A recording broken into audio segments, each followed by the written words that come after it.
What happens if you get bad sleep on a few days of the week, but then try and make up for it by having days of extended amounts of sleep?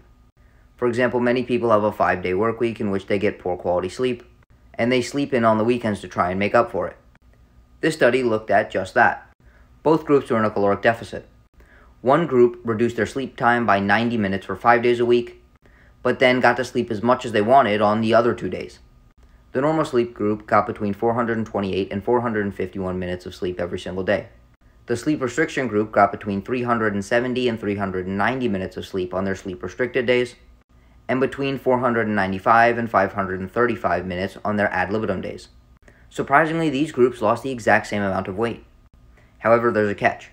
The normal sleep group lost about 81% of their weight from fat and the rest from lean mass, whereas the sleep restricted group only lost about 17% from fat, but about 85% of their weight came from lean mass. And these are just statistical averages, which is why it doesn't equal exactly to 100.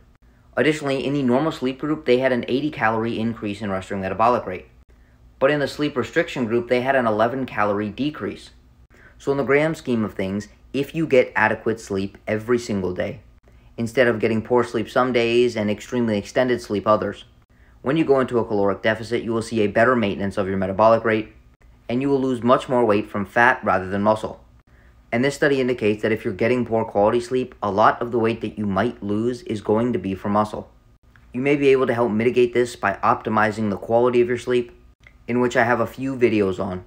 But if the reason you're getting bad sleep is because you're staying up at night and playing on your phone, watching television, or playing video games, if your goal is to achieve the best body composition possible, you may be better off simply heading to bed. With that being said, if you would like an individualized approach to your nutrition and lifestyle to optimize your health, energy, and body composition, send me a DM to sign up for coaching.